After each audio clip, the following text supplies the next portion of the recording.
이 성경 구절을 외울 때에 토시 하나까지 다 외우시면 좋은데 핵심은 그 구절에 무슨 내용이 있나. 여기 오늘 6장 19절 보면은 성령의 전 나오죠.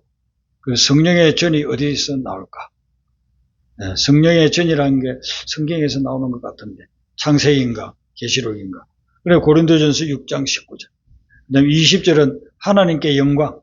하나님께 영광을 돌리라는 말은 많이 나오죠. 그래서 이 하나님께 영광 돌린다는 게 어디서 나올까? 고린도전서 6장 20절만이라도 여러분들이 이렇게 각 구절의 핵심적인 내용들을 기억해 두시면 좋겠습니다. 자, 하나님 말씀 봅니다. 요한계시록 21장 9절부터 14절 말씀입니다. 신약성경 421페이지에 있습니다. 신약 맨 마지막 성경이 요한계시록이죠. 계시록 21장 9절부터 14절 말씀을 교독하도록 하겠습니다. 9절 먼저 읽어드리겠습니다.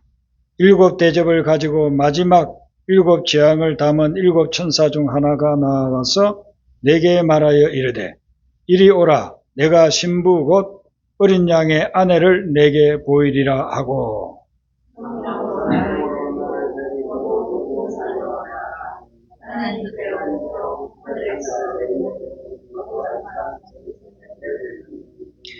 하나님의 영광이 있어 그 성의 빛이 지극히 귀한 보석 같고 벽옥과 수정같이 막더라.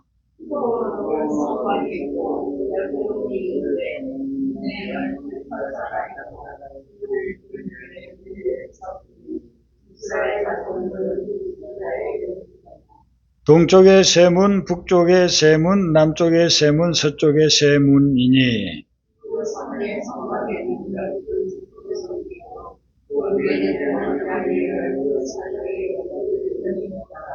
아멘.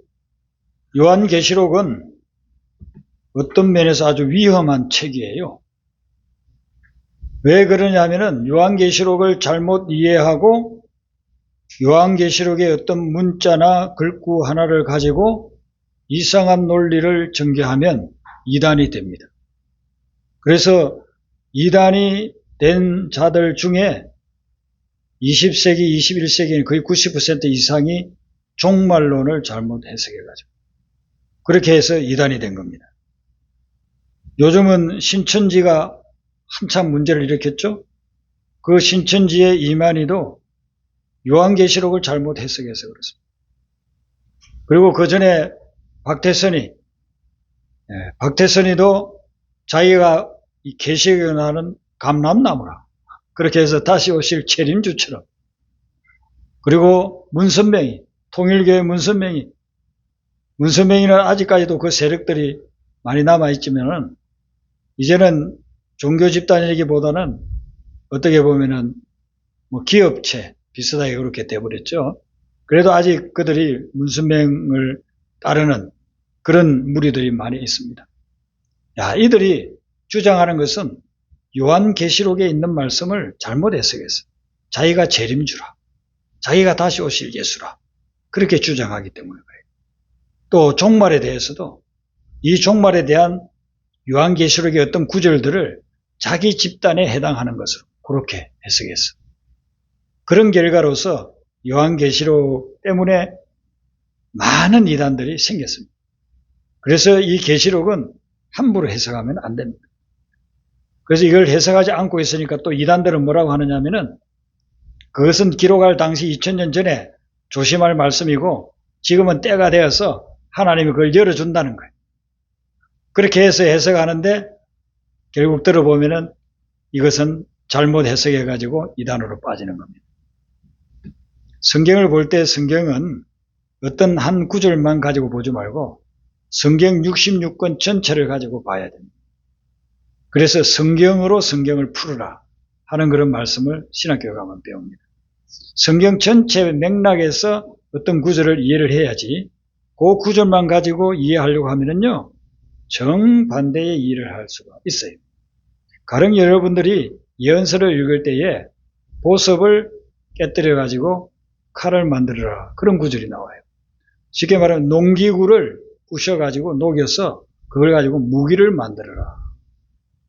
자, 그 구절을 보면은 여러분들이 어떻게 이해하겠습니까? 아, 전쟁하라는 거구나. 그런데 또 어떤 구절을 보면요. 칼을 부수어 가지고 보습을 만들어라. 무기를 녹여 가지고서는 농기구를 만들어라는 그런 구절이 나옵니다. 그럼 그건 어떻게 해석할 거예요? 그러니까 성경을 보면 겉으로 보기에는 정반대인 묘사들이 상당히 많이 나와요. 예수님 말씀에도 그렇습니다. 가정 안에서 가정을 서로 부모를 공격하고 가족들이 사랑으로 살아라고 하지만 예수님이 뭐라고 말씀합니까? 원수가 가족 가운데 있다고. 가족이 원수가 된다고 했어.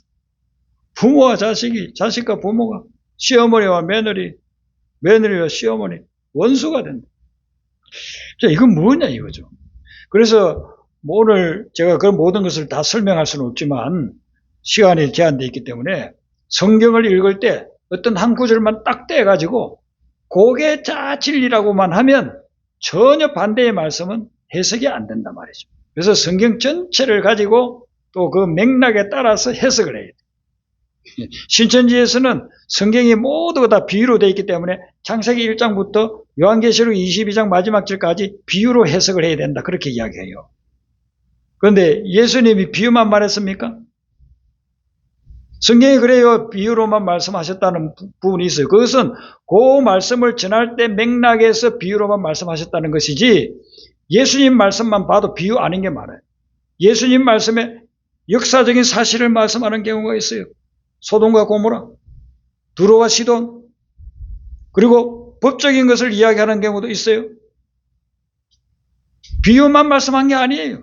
비유 외에도 수많은, 그래서 성경에는요, 문학도 있고 역사도 있고 거기에 우리가 일반적으로 생각할 수 있는 수필적인 그런 부분도 있고 다양한 문학 행태를 띠고 있어요. 그런데 비유다. 창세기 1장 1절부터 요한계시록 22장 마지막까지가 전부 다 비유다.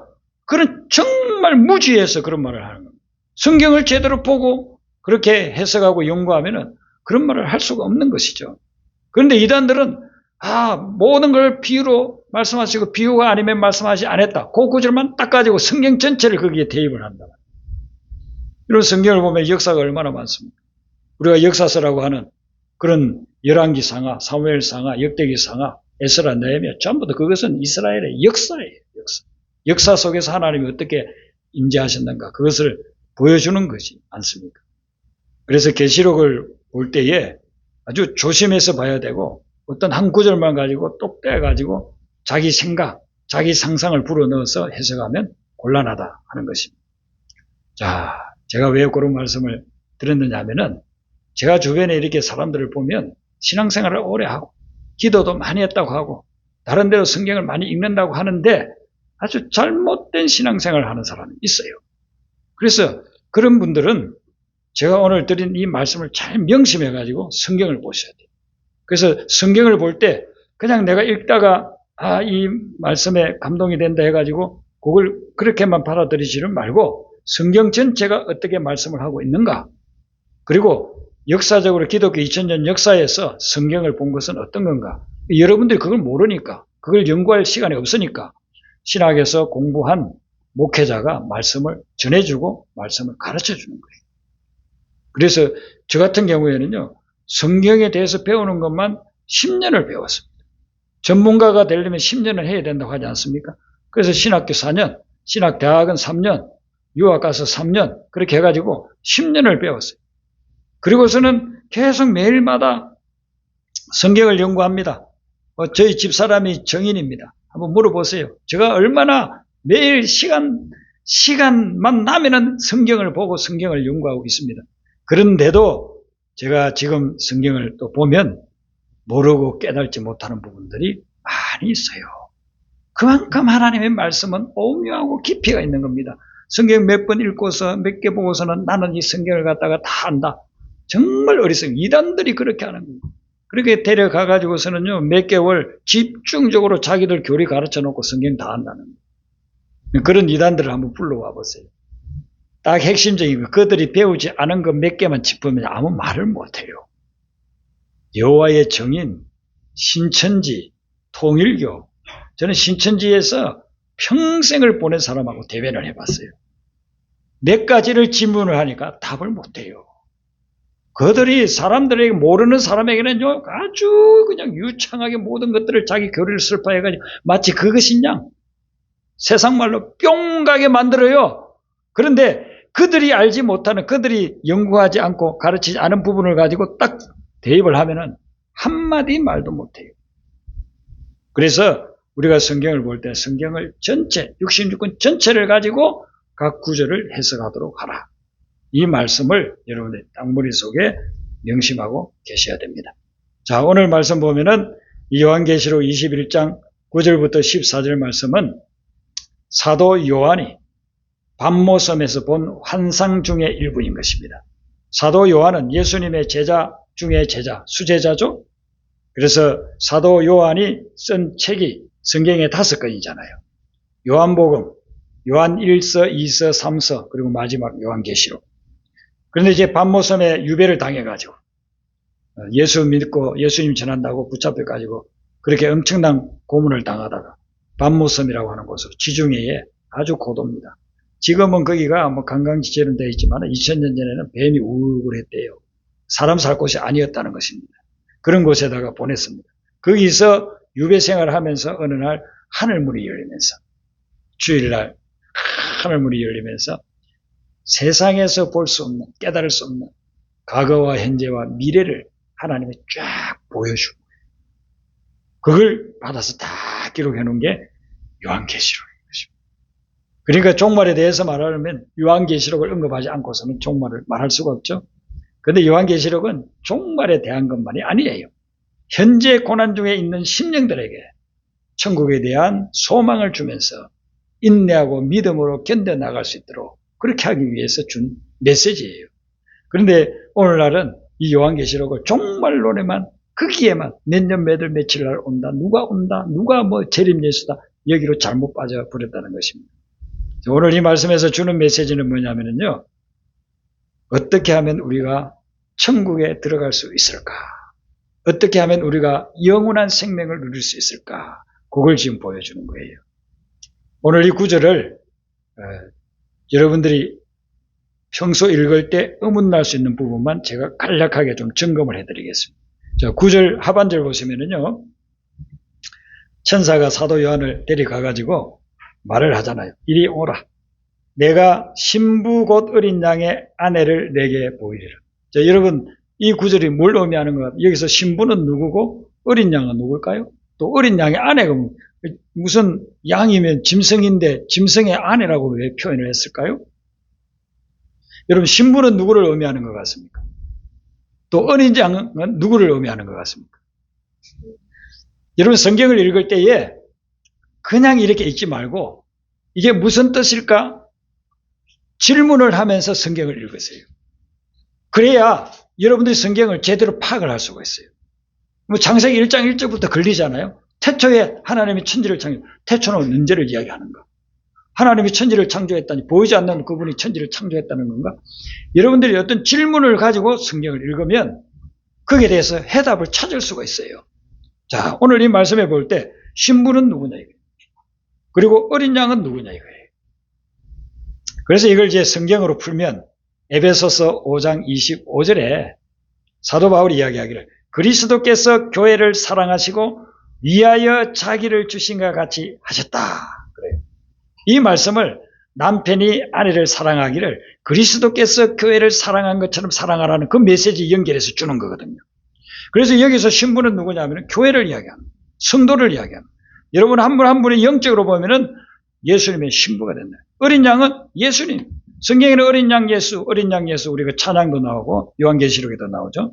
그래서 어린 양은 예수님을 이야기합니다. 그러니까 이 말씀은 누구를 향해서 주는 말씀이냐면은 어린 양의 아내 되는 교회를 향해서, 신부인, 영적 신부인 교회를 향해서, 성도들을 향해서 주는 말씀이에요. 그걸 보이려는 겁니다. 자, 10절에 들어가 보면 성령으로 나를 데리고 그랬죠. 그래서 10절 마지막 부분에 거룩한 성 예루살렘을 보여줬다고 했습니다. 이 거룩한 성 예루살렘이 바로 천국인 것입니다. 천국. 그리고 이 거룩한 성 예루살렘은 예수님 믿는 사람들이 앞으로 갈 곳, 천국의 그 예수 믿는 사람들, 성도들의 무리가 바로 이 거룩한 성 예루살렘을 상징한다 하는 것입니다. 그 다음에 11절에 천국에 대해서 말씀을 해요. 간략하게. 이런 천국이라고 하는 것은 우리가 책을 수백 권을 써도 다 묘사할 수 없어요. 천국은 책을 수백 권을 써가지고 묘사를 해도 다 묘사할 수가 없어요. 여러분들이 아주 아름다운 관광지에 가가지고 산과 들과 강을 봤다고 하자고요. 그걸 기록으로 남기려고 하면은 한순간 본 걸 가지고 기록을 남기려고 하면요, 수십 페이지가 될 수 있어요. 예. 그랜드 캐니언에 미국에 가서 봤다. 그랜드 캐니언 산이 높고 그냥 그 골짜기는 엄청나게 깊고 절벽이 있는데 그 절벽 사이에 그냥 소나무, 잣나무들이 거기에 어떻게 자라는지 또 바위들이 어떻게 생겼는지 거기에 독수리 한 무리가 쫙 그랜드 캐니언을 나르고 그런 걸 한번 봤다고 하세요. 순간적으로 봤지만 그걸 묘사하려고 하면 수십 페이지를 써야 될 겁니다. 천국이라고 하는 것은요, 수백 권의 책을 가지고서 다 묘사할 수가 없는 곳이에요. 그런데 오늘 한 줄로 얘기해요. 한 줄로. 11절 우리 한번 같이 읽어봅니다. 시작. 하나님의 영광이 있어 그 성의 빛이 지극히 귀한 보석 같고 백옥과 수정같이 막더라. 아멘. 천국을 보니까 요한계시록에 이 기록된 말씀으로서는 하나님의 영광이 충만하더라는 거예요. 그래, 하나님의 영광이 충만하다는 것은 이 세상의 어떤 것으로도 묘사가 될 수 없는 거예요. 거기다가 빛이 있는데 그 빛이 엄청나게 밝아요. 맑아요. 묘사할 게 없어요. 세상 것 가지고. 그래서 세상 사람들이 볼 때 가장 귀하다고 생각하는 보석을 여기서 이야기하는 거예요. 귀한 보석, 벽옥, 그 다음에 수정, 같이 박더라. 그러나 그 보석과 비교가 안 되는 보석의 수백 배, 수천 배로 밝은 거예요. 중국의 어느 시인은 높은 산에 올라가가지고 그 산의 경치를 보고서 너무 아름다운데 시로 표현하고 싶은데 자기 가지고 있는 단어로서는 표현할 수가 없어. 그래서 울고서 그곳을 내려왔다고 하지 않습니까? 하나님이 만든 대자연도 보면 얼마나 아름답습니까? 그런데 천국은 만약에 천국에 비한다고 한다면은 우리가 보는 그 아름다운 것은 모조품에 불과해요. 모조품. 그리고 원본은 천국에 있는 거예요. 원본은 천국에 있고 그 천국의 모조품들이 이 세상에 있는 이 자연세계라 그렇게 보면 돼요. 인터넷에 들어가면 정말 아름다운 데 있죠. 그리고 TV에 보면은 뭐 세계 문화 기행 해가지고 전 세계에 뭐 아프리카에, 남미에, 그리고 아시아에, 유럽의 몽블랑이니 뭐니 이런 뭐 얼마나 아름다운데 보여줍니까? 그렇게 아름다운 거 보면서 저는 어떤 데는 그렇게 생각해요. 그 초원에 큰 푸른 초원에 양떼들이 그런 거 보면은 야, 천국이 이런 곳을 참 가고 싶다 이런 생각이 막 들거든요. 그런데 천국은 우리가 지금 보는 그런 것들과 비교가 안 될 정도로 훨씬 더 밝고 아름답고 이 모든 것들은 천국을 보는 순간 모조품에 불과하다 이거예요. 그런데 표현할 수가 없으니까 11절처럼 간략하게 하나님의 영광이 충만하고 빛이 너무나도 아름답더라 그렇게 되어져 있는 거예요. 그래서 저는 이 말씀을 읽으면서 묵상을 해보면서 또 상상을 해보면서 참 이런 천국에 가고 싶다 그런 마음이요 늘 이 말씀을 읽을 때마다 씁니다. 이 천국에 가서 하나님과 함께 지내면서 걱정, 근심, 염려, 불안하고 믿음의 성도들이 날 찬양하면서 하나님과 교류하는 그런 천국 얼마나 사모가 되는지 몰라요. 자, 이런 천국을 우리에게 지금 소개를 해주고 있는 것입니다. 그러면 이런 천국을 죽어서 들어갈 수도 있고 또 우리는 살아서도 천국을 누릴 수가 있다고 예수님이 말씀했어요. 회개하라 천국이 가까웠느니라. 이건 뭡니까? 지금 우리가 회개하면 천국을 누릴 수 있다는 거 아닙니까? 그 천국을 누리려면 어떻게 해야 되는가? 같은 요한계시록 3장 20절 한번 찾아보겠습니다. 요한계시록 3장 20절 우리가 이 외우는 성경 구절이죠. 다들 암송하는 성경 구절인데 요한계시록 3장 20절 자 찾아서 우리 큰 목소리로 같이 읽어봅니다. 시작.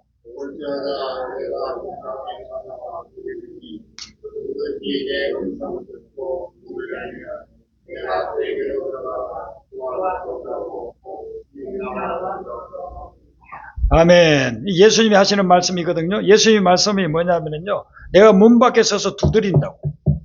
두드리면 문을 열어달라. 그러면 내가 너에게로 들어가서 너와 더불어 먹고 마시고 그렇게 교제할 수 있다. 그런 이야기를 하고 있어요. 여기서 문은 우리가 열고 닫고 들어오는 그런 집안의 현관문이 아니고 우리 마음 문을 이야기하는 것이죠. 우리 마음 문을 열면 그러면 예수님이 우리 안으로 들어와서 우리와 함께 교류하고 우리와 함께 살고 우리와 함께 먹고 마시면서 지낼 수 있는 예수님을 모신 거기가 천국이 된다는 거예요.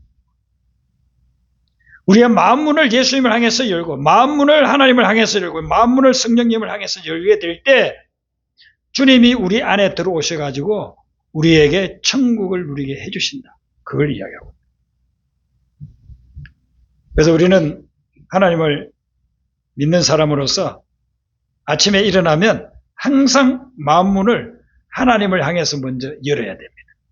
여러분들이 기도로 열고 찬양으로 열고 말씀을 묵상하면서 열고 마음문을 하나님을 향해서 열게 되면 하나님이 우리에게 임재하면서 천국은 다른 곳이 아니라 하나님이 계신 곳이 그곳이 천국이거든요. 그래서 여러분들 안에서 마음 안에서 날마다 천국을 누리는 그런 역사가 일어나기를 바랍니다. 그리고 더불어서 우리가 이 마음문을 어디를 향해서 열어야 되느냐 하면은 이웃을 향해서 열어야 되는 것입니다. 이웃을 향해서 마음문을 열 때 깨어진 관계가 회복이 되는 거예요.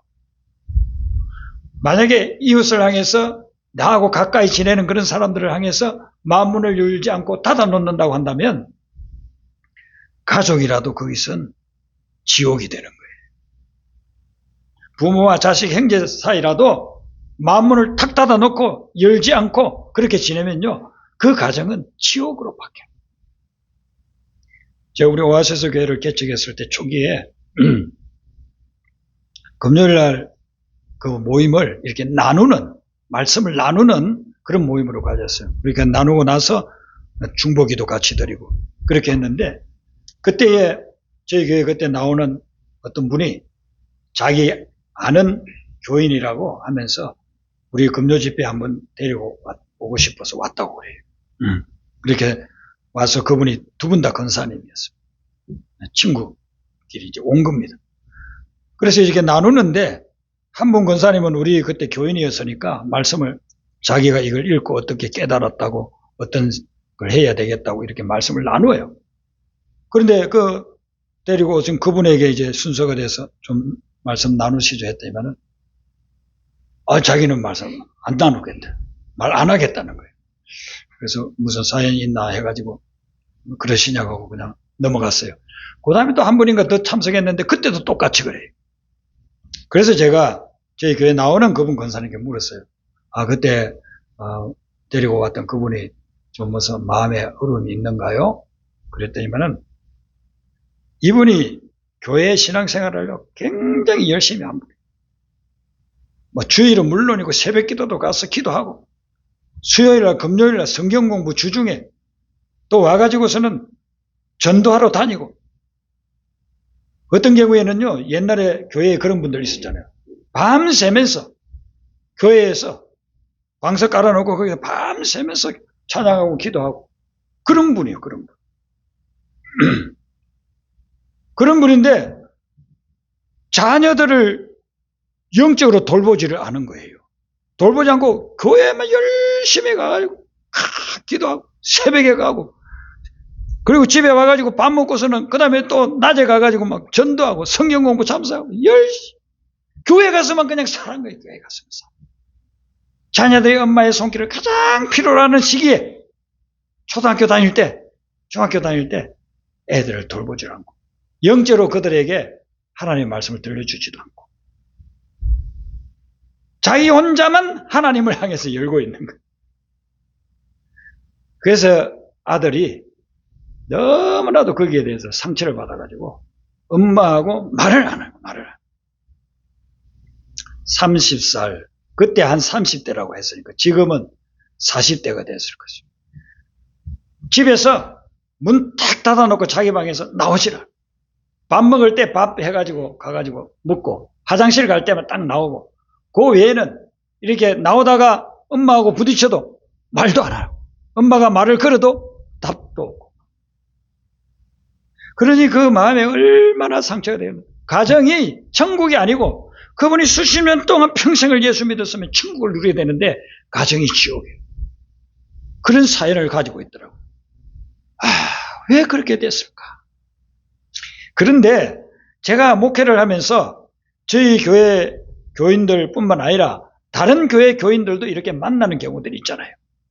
만나고 이야기하고 또 제 친구들이 다 다른 데서 목회하니까 각지에서, 미국에서 목회하는 친구도 있고 선교사로 나간 친구도 있고 또 뭐 서울에도 지방에도 부산에도 뭐 각지에 그런 친구들이 있으니까 그런 친구들 통해서 그 교회 신앙생활 하는 분들 이야기를 들어봐요.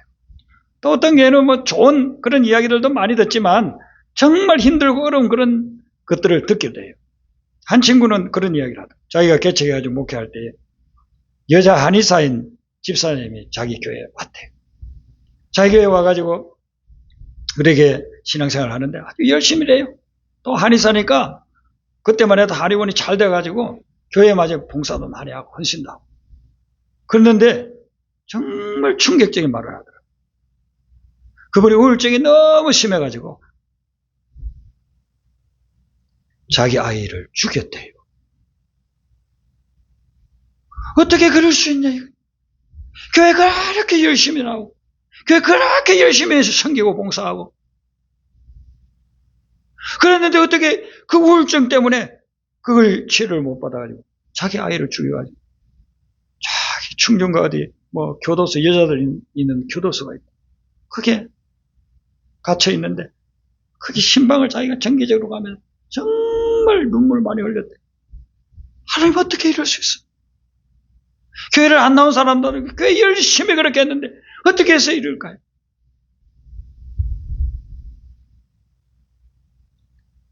그래가지고 그 친구가 목회를 그 다음에 제대로 하지를 못해. 너무 그에 충격을 받아가지고. 여러분 왜 그럴까요? 우리가 하나님하고 일직선적인 그런 신앙생활을 열심히 한다고 하면서 사람들을 향해서 마음 문을 열지를 않아. 사람들을 향해서 심지어 자기 가족마저도 영적으로 그렇게 돌보고 그렇게 하지를 않으니까. 그런 아주 엄청난 충격적인 그런 결과를 가지고. 그래서 오늘날 우리가 보면은요, 교회 와서 신앙생활을 하는데 인간관계에 정말 어려움이 많은 분들이 한둘이 아니야, 한둘. 관계가 깨어져 있어, 관계가 깨어져 있어. 우리 주님이 그래서 성경 전체를 딱 엑기스로 말해가지고 하나님 사랑하고 이웃 사랑하라고 그렇게 하지 않았습니다. 근데 한국계 교인들 보면 하나님 사랑은 이거는 돼. 하나님께 사랑, 하나님 원신하고. 근데 하나님 사랑에 그 포함되어 있는 것이 이웃 사랑인데 이웃 사랑 이 부분이 안 돼가지고 인간관계가 깨지고 심지어 가정 속에서도 천국이 아니라 지옥을 경험하면서 살아가고 있다.